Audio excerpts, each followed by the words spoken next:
오늘은 세상에 나가면 7번 태어나라는 제목으로 함께 말씀 나누도록 하겠습니다. 말씀에 은혜 받으시는 귀한 분들 되시길 소망하고, 또 말씀을 통해 하나님의 섭리와 계획을 발견하시고 은혜를 경험하시기를 소망합니다. 오늘은 몇 가지 이미지와 글들을 통해서 여러분이 또 말씀을 들었으면 좋겠습니다. 총 7가지의 이미지와 글들을 준비를 했습니다. 첫 번째는 소세지입니다. 여러분들 잘 드시죠? 왜 저런 사진을 준비했냐면, 소세지 하면 여러분들 어떤 혹시 생각이나 기억이 나세요? 이렇게 빗금친, 제가 어렸을 때 소세지 반찬을 저희 어머니께서 많이 해주셨는데, 저렇게 안 해주시고 이렇게 3등분을 항상 해주셨어요. 근데 저는 저 소세지를 보면서, 제가 고등학교 1학년이었던 것 같은데, 교회에서 칼로 뭐 종이를 자르고 있었어요. 근데 이렇게 자를 대고 자르잖아요. 자를 대고 이렇게 하고 잘랐어요. 이렇게 자르는데 제 손을 자른 거예요. 자르다가 이렇게 자를 잡고 있는 제 손을 잘라서 손이 마치 어떻게 됐냐면 비엔나처럼 된 거예요. 손이. 그래서 그때 또 피가 나고 이러니까 손에서 여기 검지인가요? 검지에서 피가 나서 병원을 가고, 또 그 칼이 좀 오래된 칼이었어요. 그래서 좀 그때 파상풍 주사도 혹시 맞아야 된다고 해가지고 맞았던 기억이 납니다. 그래서 소세지 하면 그냥 가끔씩 농담으로 소세지 이렇게 칼집 난 소세지가 되어본 적이 있냐 이렇게 이야기하는 그런 또 제가 그런 일들도 있었습니다. 두 번째는 이제 눈물이죠. 눈물입니다. 눈물하면 여러분들 어떤 또 생각이 나시나요? 아니면 가장 슬펐던, 가장 눈물을 오래 흘렸던 적이 있으신가요?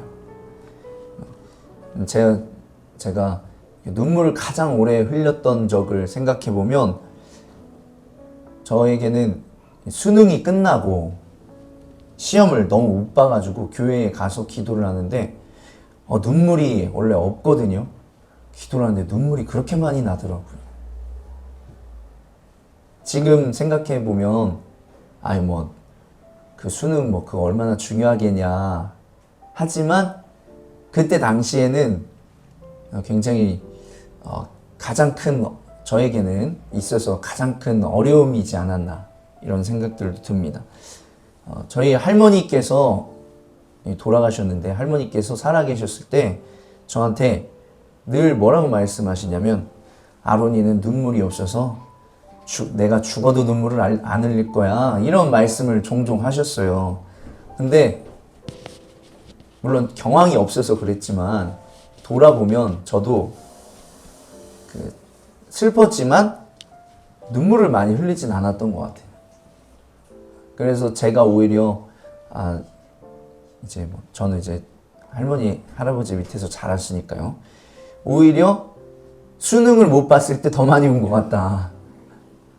또 어느 정도 자란 다음에, 제가 성장한 다음에 또 할머니께서 돌아가셨으니까. 근데 재밌는 건 뭔지 아세요? 지금 이제 나이가 40이 되잖아요. 요새는 가끔씩 눈물이 납니다. 여성 호르몬이 이제 분비돼서 그러는 건지 눈물이 없었던 사람인데 가끔씩 이렇게 드라마나 영화를 봐도 눈물이 날 때가 있어요. 너무 슬프고, 또 제가 아버지가 되다 보니까 자식에 대한 그런 이야기 나오고 하면 나도 모르게 눈물이 날 때도 있어요. 근데 어쨌든 거의 최근까지만 해도 눈물을 흘려본 기억이 거의 없어요. 하여튼 그랬던 기억이 납니다. 눈물을 잘 흘리시는 분들은 얼마나 엄청 그냥 수시로 말 조금만 하다가도 눈물을 흘리시고 그러기도 하잖아요. 그래서 이 소세지와 어떻게 보면 눈물의 공통점이 저는 좀 고통스러운 그런 생각들이 들기도 합니다. 세 번째는 이제 예레미야에 나오는 그런 내용인데, 강간당한 여자, 굶주린 아이, 새처럼 사냥당한 남자, 징용당한 소년들, 존경받지 못하는 늙은이.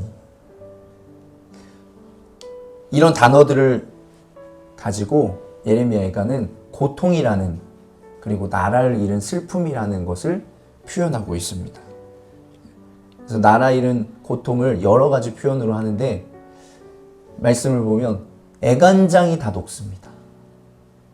애간장이 녹는다는 게 무엇인지 제가 한번 찾아보았더니, 뭐 애간장이 녹다, 애간장이 탄다, 애가 마른다, 이런 표현이더라고요. 다 비슷한 표현인데, 이 간이 이제 부드러운가 봐요. 근데 간이 문드러지거나 새까맣게 타는 모습, 그것을 애간장이 녹는다, 이렇게 표현을 한다고 합니다.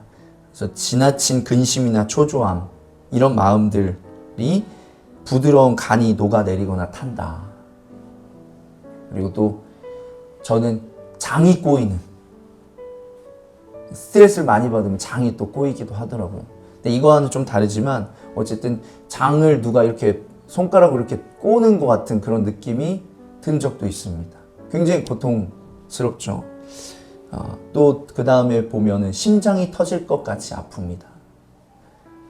이거는 그냥 뭐 다른 설명이 필요 없습니다. 심장이 터질 것 같이 아프다. 그 말 그대로 이해할 수 있을 거라는 생각이 듭니다. 그래서 이러한 표현들이 예레미야 애가를 통해 살펴볼 수 있는 나라의 어떤 상황이고, 또 그 가운데서 고통스러워하는 이 예레미야 애가의 저자를 우리는 만날 수 있습니다. 앞서서의 이 세 가지의 공통점은 고통이라는 단어일 것입니다. 이처럼 여러분들 고통, 고난 이렇게 하면 어떤 과거의 기억들이 생각이 나시나요? 고통은 우리에게는 늘 찾아오는 것이에요. 육체적 고통이 있을 수 있고, 정신적 고통이 있을 수 있고, 근데 그것이 어느 상황, 어느 것이 더 아프고 더 고통스러웠다, 이렇게 말할 수도 있을 수 있겠지만, 고통은 다 같이 고통스러운 거예요.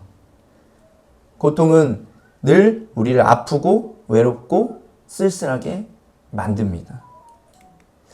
예레미야 1장 12절에 그래서 뭐라고 표현하냐면, 길 가는 모든 나그네들이여, 이 일이 그대들과는 상관이 없는가? 주님께서 분노하신 날에 내리는 이 슬픔, 내가 겪은 이러한 슬픔이 어디에 또 있단 말인가? 이 말이 직접적으로는 좀 어렵게 들리겠지만 무슨 말이냐면, 내가 겪고 있는 슬픔이 지금 가장 크다는 거예요. 다른 사람들의 고통 우리는 쉽게 이야기할 수 있겠지만, 그러나 내가 그 고통을 겪으면 가장 큰 거예요. 가장 아프고 가장 힘든 것이죠. 그래서 예레미야 애가는 5장 내내 하나님께 기도하기도 하고, 또 하나님께 자신의 상황을 이렇게 내뱉기도 해요. 제가 이런 상황입니다.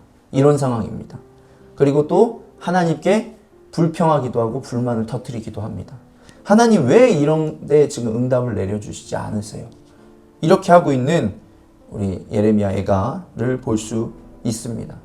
이런 여러 가지 상황들이 나오는 게 오히려 진솔된 인간의 모습이지 않나 생각이 됩니다. 다른 사람들은 나의 고통에 대해서 쉽게 이야기하죠. 그러나 자기가 겪은 고통은 오로지 자기 자신밖에 모르는 것입니다. 그리고 다른 사람들은 나의 고통에 대해서 네가 이렇게 하면 되지 않냐, 저렇게 하면 되지 않냐, 이 방법이 있지 않냐, 저 방법이 있지 않냐, 이렇게 이야기하지만 그 고통 가운데에서 내가 할 수 있는 것들, 할 수 있는 행동도 자기 자신밖에 모르는 것입니다. 다섯 번째는 우리 교회에 이제 유튜브가 있죠. 우리 교회 유튜브 글씨 보이시나요? 몇 명인지? 1.7 그냥 발음이 안 돼서 17,000명입니다. 예, 1.77만 명 이렇게 하려니까 헷갈리네요. 17,000명입니다. 우리 교회. 근데 계속 제가 찬양을 올리고 하고 있죠. 여러분들 뭐 보고 들으셨는지 모르겠는데 17,000명인데 처음에는 제가 동일하게 물론 계속 바꾸기도 했지만 항상 제가 거기에다가 쓰는 내용이 있어요. 최근에는 어떤 내용을 쓰냐면 기도 제목을 적어주시면 함께 기도하겠습니다. 하루에도 한 3명, 4명씩 댓글로 기도 제목을 적어요. 왜 그러면 영상이 한 20개가 넘거든요. 찬양 영상만. 그러니까 거기에 뭐 한두 명씩 이렇게 하면서, 그리고 구독자도 뭐 한 주에 한 500명씩 늘어나고 있기 때문에 그 사람들이 계속 기도 제목을 적는 거예요. 근데 최근에 주로 기도 제목을 적으라고 하면 어떤 일 때문에, 어떤 슬픔 때문에, 어떤 아픔 때문에 힘들고 어려웠고 지금 고통 중에 있습니다. 이런 내용들이 대부분이에요. 어떤 뭐 딸이, 뭐 자녀가 시험을 앞두고 있습니다. 이런 좀 어떻게 보면 좀 평범한 기도 제목들도 있을 수 있겠지만 대부분은 육체적인 고통 때문에, 어디 뭐 길 가다 쓰러져서 어디가 부러졌다, 뭐 이런 내용도 있고, 또 뭐 어떤 사람과의 이별이 있었다, 이런 내용도 있고, 다 자신의 고통에 관한 이야기입니다. 그런데 그 중에 간혹 어떤 표현까지 하냐면 이 시간이 하나님께서 예비해 놓으신 하나님과의 관계를 위한 시간인 것 같습니다. 사람이 떠나고 나니까 남는 건 하나님밖에 없었습니다. 하나님과의 관계가 좀 소홀히 했던 것 같습니다. 다시 하나님과 친밀한 관계가 되길 원합니다.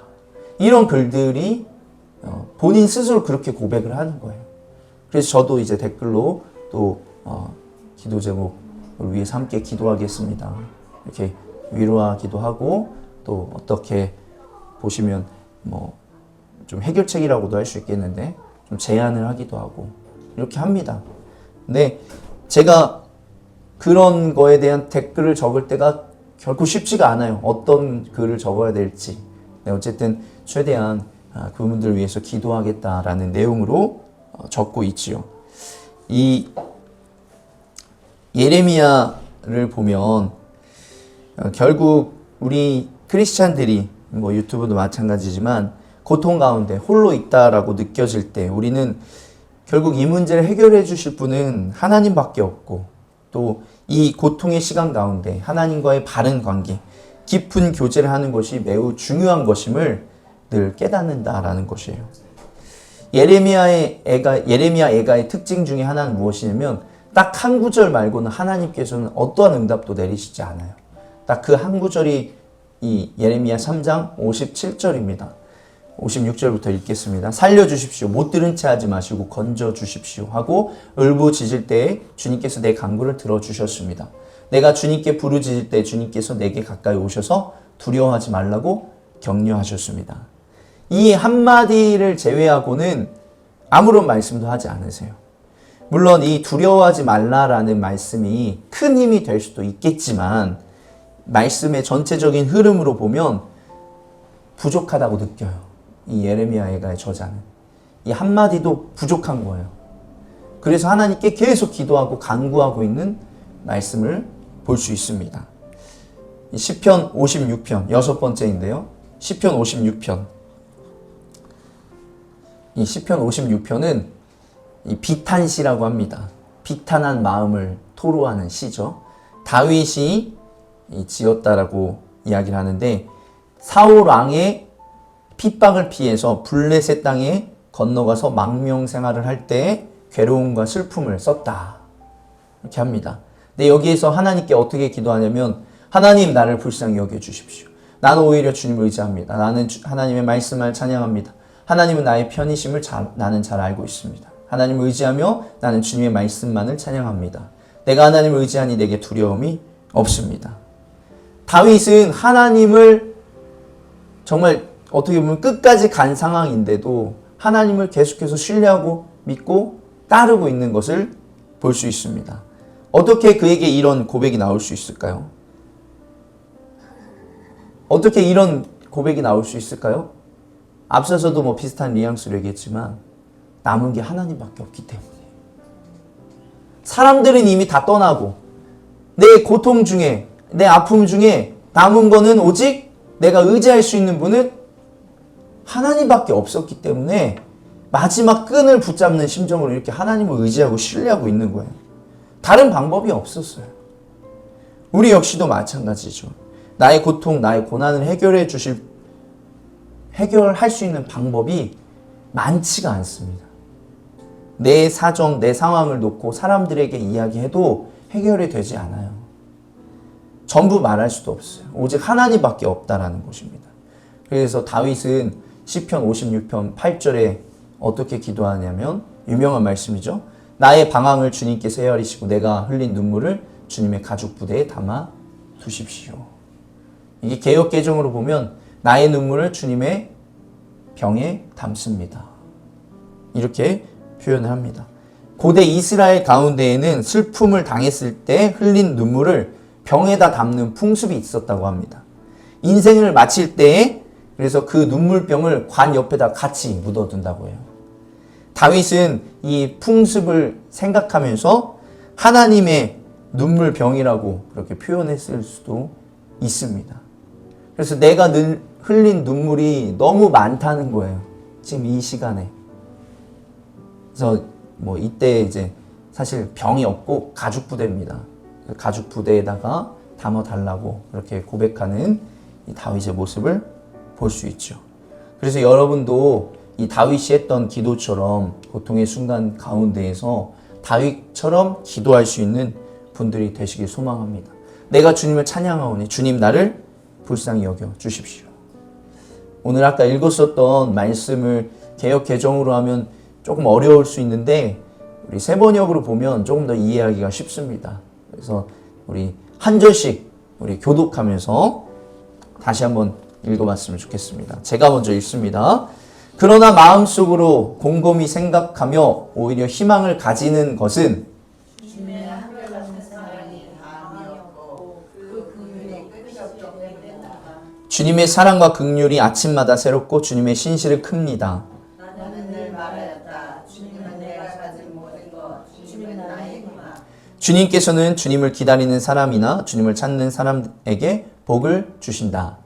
주님께서 구원하여 주시기를 참고 기다리는 것이 좋다. 젊은 시절에 이런 멍에를 짊어지는 것이 좋고 짊어진 멍에가 무거울 때에는 잠자고 있는 것이 좋고 어쩌면 희망이 있을지도 모르니 겸손하게 사는 것이 좋다. 때리려는 사람에게 뺨을 대주고 욕을 하거든 기꺼이 들어라. 주님께서는 우리를 언제까지나 버려두지는 않으신다. 주님께서 우리를 근심하게 하셔도 그 크신 사랑으로 우리를 불쌍히 여기신다. 우리를 괴롭히거나 근심하게 하는 것은 그분의 본심이 아니다. 지나온 길을 돌이켜 살펴보고 우리 모두 주님께로 돌아가자. 같이 읽습니다. 하늘에 계신 하나님께 우리의 마음을 열고 손을 들어서 기도하자. 이 예레미야 예가의 저자에게 하나님의 응답이 왔어요? 오지 않았어요.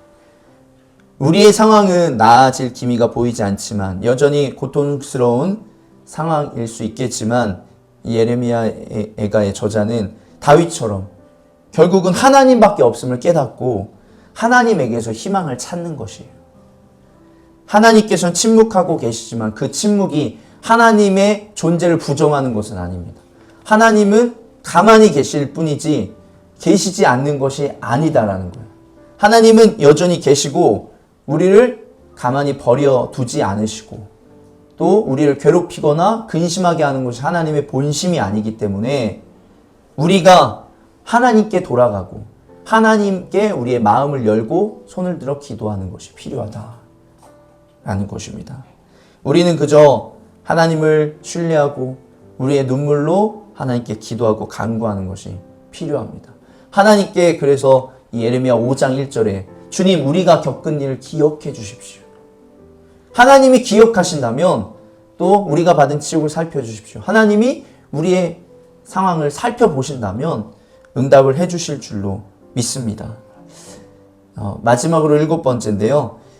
시 한 구절을 소개하고 말씀을 마치려고 합니다. 글씨가 조금 작은데 제가 읽어드리도록 하겠습니다. 제목이 뭐냐면 오늘 말씀의 제목이랑 동일합니다. 뭐냐면 세상에 나가면 7번 태어나라. 제가 읽어드리겠습니다. 7번째 사람, 세상에 나가면 7번 태어나라. 불난 집에서, 눈보라치는 설원에서, 광란의 정신병원에서, 바람이 휘몰아치는 밀밭에서, 종이 울리는 수도원에서, 비명을 지르는 돼지우리 속에서, 6 아이가 울었어도 충분하지 않아. 너 자신이 7번째 아이라야 해. 이렇게 보면 어떤 의미인지 우리가 잘 알 수가 없죠. 제가 좀 설명을 드리면 이 시의 저자는 이 헝가리의 위대한 시인인 아틸라 요제프입니다. 이 시는 이렇게 힘들고 어려운 상황 가운데에서 희망을 주는 그런 시라고 볼 수 있어요.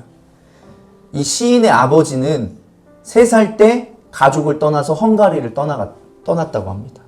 그리고 이제 과부잖아요. 어머니가 과로로 너무 열심히 일하다가 암을 얻어서 9살 이전에, 그가 9살 되기 전에 죽었다고 합니다. 그래서 결국은 갈 수 있는 곳이 없어가지고 어디로 이제 갔냐면 남의 집에 맡겨줬어요. 남의 집에 맡겨줘서 무엇을 했냐? 여기 나와 있는데 돼지에게 먹이를 주는 그런 일들을 했다고 합니다. 얼마나 힘들었으면 9살에 자살을 시도했다고 해요. 9살부터 그렇게 살다가 결국 물론 마지막에는 이 시인이 32살에 자살로 삶을 마무리합니다. 열차에서 뛰어내려서 삶을 마무리하는데 너무 힘든 거예요.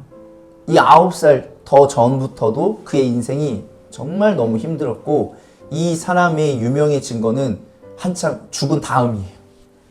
이 사람이 계속 시를 쓰기 위해서 열심히 노력했는데 하다 말고 상황이 여의치 않으니까 왜 그러면 성공하지 못했기 때문에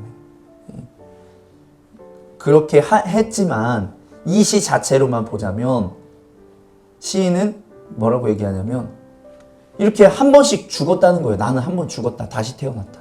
한 번 죽었다 다시 태어났다. 한 번 죽었다 다시 태어났다 해서 6번 죽었다가 태어나도 다시 7번째 아이가 되면 된다는 거예요. 아무리 고통의 순간이 찾아온다 하더라도 그 순간을 지나가고 또 다른 아이로 태어나면 된다. 이렇게 이야기하고 있는 것이 지금 이 시인이 이야기하고 있는 것입니다. 그래서 이 시인은 마지막에 너 자신이 7번째 아이라야 해. 말씀을 마무리합니다. 우리는 고통 가운데에서 우리가 무엇을 해야 될지 모르죠. 답을 찾기도 어렵고 어떤 행동을 해야 될지도 어렵습니다. 그러나 우리가 예레미야 애가를 통해서 우리가 알 수 있는 것은 주님께 나아가자. 주님께로 돌아가자. 우리의 마음을 열고 손을 들어서 기도하자.